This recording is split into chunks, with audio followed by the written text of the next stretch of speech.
Hello everyone, welcome back to another video. আজকের এই ভিডিওতে আমরা জানবো বাজেটের পর কোন কোন সেক্টরে সবথেকে বেশি ফান্ড অ্যালোকেশন হবে এবং নেক্সট 3 থেকে 6 মাসের মধ্যে কোন কোন সেক্টরে সবথেকে বেশি গ্রোথ আসতে চলেছে।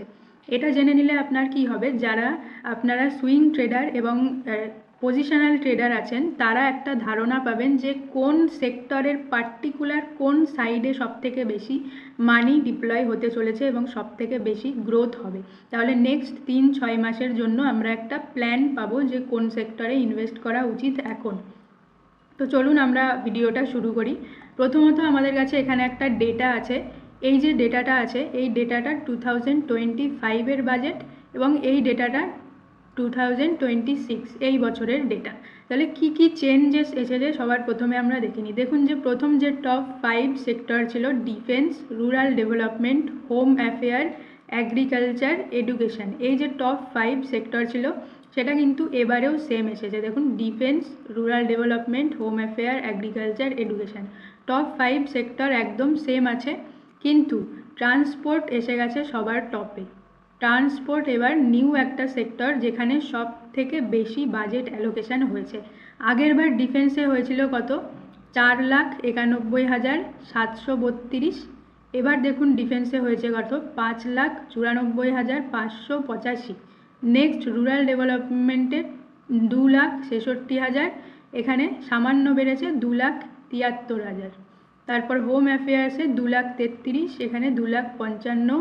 অ্যাগ্রিকালচার 2,71,000 ছিল, এখানে হয়ে গেছে 2,61,000। মানে অ্যাগ্রিকালচারটা আগের বছরের তুলনায় কমেছে। এবং এডুকেশনটা 2,28,000 ছিল, এটা হালকা বেড়েছে। তার মানে অ্যাগ্রিকালচারটা অনলি আগের বারের তুলনায় কমেছে। আদারওয়াইজ প্রত্যেকটা সেক্টরে আগের বারের তুলনায় বেশি ফান্ড অ্যালোকেশন হয়েছে এবং ট্রান্সপোর্টটা একদম টপ মোস্ট সেক্টর যেখানে সব থেকে বেশি ফান্ড অ্যালোকেশন হয়েছে, যেটা হলো 5,98,520 কোটি। এবার আমরা একটা ডেটা দেখব যেখানে আমরা বুঝে নেব যে বিভিন্ন সেক্টরের কোন পার্টিকুলার সাইডে বা মানি অ্যালোকেশন সব থেকে বেশি হয়েছে। এই যে পিডিএফটা এখন আপনাদের আমি শো করছি, এটা আমি ভিডিওর নিচে ডেসক্রিপশান বক্সে দিয়ে রাখবো। আপনারা যদি ডিটেলসে স্টাডি করতে চান তো করতে পারেন। প্রথমে আপনারা দেখুন এটা কি, রেভিনিউ অ্যাকাউন্টস ডিস্ট্রিবিউশন। এখানে আমরা অনলি দুটো কলামকে সব থেকে বেশি ফোকাস করব, 2025-26 অ্যান্ড 2026-27। এই দুটো কলামকে আমরা দেখব যে কোন ইয়ারে কোন সেক্টরে কোন স্পেসিফিক সেক্টরে 2025 সালে যে ফান্ডটা ছিল তার থেকে 2026 সালে বেড়েছে নাকি। তাহলে আমরা একটা আইডিয়া পেয়ে যাব যে এই সেক্টরে একটা নতুন কিছু আসতে চলেছে, ভালো গ্রোথ আসতে চলেছে। দেখুন বাজেটে যেই সমস্ত ট্যাক্স রিলেটেড কথাবার্তা হয়েছে, ফিসকাল ডেফিসিট, ট্যাক্স, যা কিছু কথাবার্তা হয়েছে সেগুলো নিয়ে ডিসকাশান করার জন্য আলাদা অ্যানালিস্ট আছে। আমরা কিন্তু সেই ধরনের ডিসকাশান করব না। আমাদের মেন গোল হচ্ছে কোন সেক্টরে ইনভেস্ট করলে আমরা 3 থেকে 6 মাসের মধ্যে একটা প্রফিট পেতে পারি, ব্যাস। সবার প্রথমে দেখুন আমরা দেখে নেব ডিফেন্স সার্ভিসের আর্মি সেক্টরটাই। ডিফেন্স সার্ভিস আর্মি, এখানে দেখুন প্রিভিয়াস ইয়ার্সে ছিল 2,12,030, এটা বেড়ে হয়েছে 2,47,000। মানে এখানে সামান্য একটা পার্থক্য এসেছে, হিউজ কিছু ডিফারেন্স কিন্তু এখানে আসেনি আর্মিতে। নেভিতে দেখুন, নেভিতে ছিল 39,000, এটা বেড়ে হয়েছে 47,000। তার মানে এখানে একটা ভালো গ্রোথ এসেছে। এয়ারফোর্স 55,000 থেকে হয়েছে 64,000। এবং লাস্ট যেটা কোঅর্ডিনেশন অ্যান্ড সার্ভিস, এইখানে 480 থেকে 450, মানে এটা কমে গেছে। তার মানে ডিফেন্স সেক্টরের টপ মোস্ট প্রায়োরিটি এবার এসেছে নেভি অ্যান্ড এয়ারফোর্সে। তাহলে নেভি এবং এয়ারফোর্স রিলেটেড আমাদের ইন্ডিয়ান স্টক মার্কেটে যে সমস্ত স্টক আছে সেগুলোতে কিন্তু ভালো একটা মুভমেন্ট আসতে পারে। এবার এগুলো আপনি কোথা থেকে খুঁজে পাবেন? আপনি নর্মালি গুগলে গিয়ে টাইপ করতে পারেন যে ডিফেন্স সেক্টরের নেভি কিংবা এয়ারফোর্স রিলেটেড কোন কোন কোম্পানি আছে, কোন কোন স্টক আছে, তো ওখান থেকে আপনি আইডিয়া পেয়ে যাবেন। আদারওয়াইজ যদি আপনার সমস্যা হয় খুঁজতে যে কোন স্পেসিফিক সেক্টরে মুভ আসতে পারে, কারণ এই ধরনের ওপেন ইউটিউব ভিডিওতে ওপেনলি কোনো স্টকের নাম বলাটা সেবির গাইডলাইনের বাইরে। আমি শুধু সেক্টর নিয়ে আলোচনা করতে পারি, কিন্তু স্টক পার্টিকুলার যে এখান থেকে বাই করুন এখানে সেল করুন এটা আমি বলে দিতে পারি না। ইভেন স্টকের নামও বলা উচিত নয়।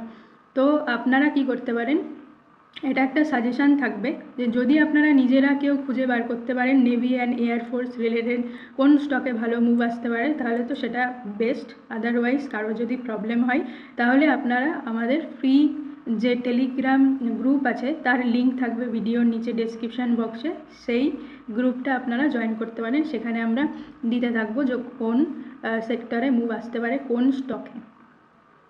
আচ্ছা, ডিফেন্স সার্ভিসের মধ্যে আমরা বুঝে নিলাম যে নেভি অ্যান্ড এয়ারফোর্স রিলেটেড যে কোম্পানি সেগুলোতে ভালো মুভ আসবে।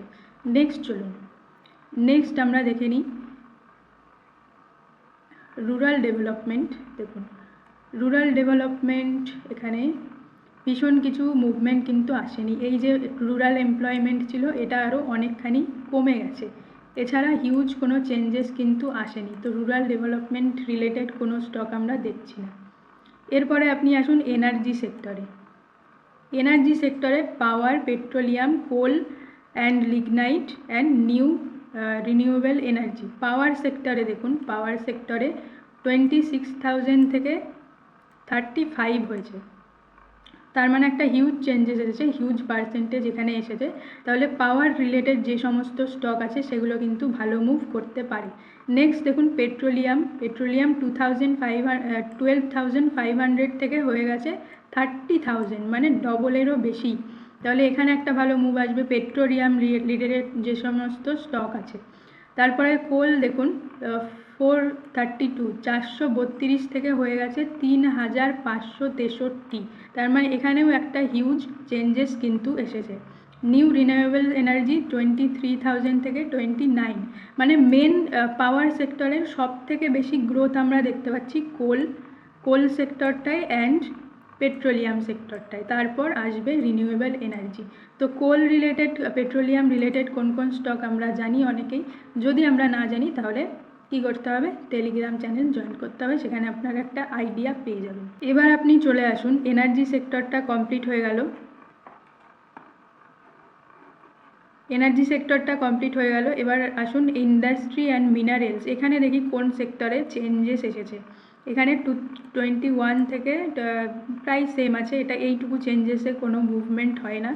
তারপর দেখুন এটা কি আছে, ইন্ডাস্ট্রিজটা হালকা বেড়েছে।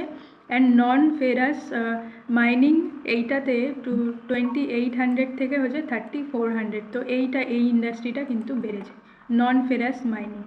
তারপর আপনি দেখুন ট্রান্সপোর্ট, যেখানে সব থেকে বেশি বাজেট অ্যালোকেশান হয়েছে সেইখানে পার্টিকুলার কোন ট্রান্সপোর্ট সেক্টরে সব থেকে বেশি হয়েছে, কারণ আমরা জানি ট্রান্সপোর্টের মধ্যে রোড, এয়ারওয়ে, ওয়াটারওয়ে এই ধরনের বহু সেক্টর আছে, রেলওয়ে। তো এদের মধ্যে কোন পার্টিকুলার সেক্টরে যদি আমরা দেখি, প্রথমত আপনি দেখুন যে ইন্ডিয়ান রেলওয়ে যেটা আছে সেখানে 2700 থেকে বেড়ে 3000 হয়েছে, মানে এটা কিন্তু হিউজ চেঞ্জেস নয়, জাস্ট 300 কোটি বেড়েছে। তো তারপরে দেখুন Indian railway strategic line and working expenses, এখানে 2100 থেকে 2141, মানে এটা আরও কমে গেছে, বা স্টেবল আছে বা কমে গেছে। তারপর আপনি দেখুন কোনটায় সব থেকে বেশি বেড়েছে, শিপিং। যদি আপনি দেখেন শিপিংটা দেখুন 273 থেকে বেড়ে হয়েছে 1273, মানে 1000 কোটি এখানে এক্সট্রা এসেছে। তাহলে শিপিং সেক্টরের যে সমস্ত স্টক আছে, শিপিং রিলেটেড যে সমস্ত কোম্পানি আছে সেইগুলোতে কিন্তু আমরা ফোকাস রাখতে পারি। নেক্সট সিভিল অ্যাভিয়েশন, এইটা কিন্তু কমে গেছে। রোডস অ্যান্ড ব্রিজেস, এইটাই খুব একটা বাড়েনি, 63 থেকে 68 হয়েছে। রোড অ্যান্ড ট্রান্সপোর্ট এটা কমে গেছে। ইনল্যান্ড ওয়াটার ট্রান্সপোর্ট এটা দেখুন অনেক কিন্তু করেছে। ওয়াটার ট্রান্সপোর্ট 76 থেকে বেড়ে হয়েছে 446, অ্যান্ড আদার সার্ভিস এটা সামান্য বেড়েছে। তার মানে আমরা কি বুঝলাম, ট্রান্সপোর্ট সেক্টরে দেখুন এইটুকু পড়ে কিন্তু ব্যাপারটা অনেকটা ক্লিয়ার হয়ে গেল যে ট্রান্সপোর্ট সেক্টরের কোনগুলো দেখতে হবে, only shipping and waterways. Shipping and waterways related যেই কোম্পানি আছে সেগুলো দেখলেই আমাদের চলবে। এছাড়া আর কিছু নেই। তো এইটুকুই আমরা দেখলাম আজকের ভিডিওতে। আপনারা চাইলে এই পিডিএফটা ভালো করে আরও স্টাডি করতে পারেন। ভিডিওর মধ্যে যতখানি ডিটেলসে বলা সম্ভব সেইটুকু আমি বলেছি। তো তাদের মধ্যে স্পেসিফিক ওয়েতে আমরা যদি দেখি, তো ট্রান্সপোর্টের মধ্যে সবার প্রথমে আমরা পেলাম শিপিং অ্যান্ড ওয়াটারওয়েজ রিলেটেড যেগুলো কোম্পানি হয়, ডিফেন্সে এয়ারফোর্স, কমার্স অ্যান্ড ইন্ডাস্ট্রি, টেক্সটাইলটার ওপরে কিন্তু গভর্নমেন্ট এবার ভালো ফোকাস রেখেছে। হেলথের মধ্যে আসছে যে সমস্ত কোম্পানি বা মেডিসিন, যে সমস্ত কোম্পানি ক্যান্সার রিলেটেড মেডিসিন তৈরি করে সেগুলো আসছে হেলথের আন্ডারে। এছাড়াও semiconductor and rare earth minerals, bio pharma, শক্তি, এনার্জি সেক্টরের মধ্যে আসছে coal and renewable energy and fisheries. তো এই কটা সেক্টর কিন্তু এবার মেন ফোকাসে আসবে। যদি আপনারা নেক্সট 3 থেকে 6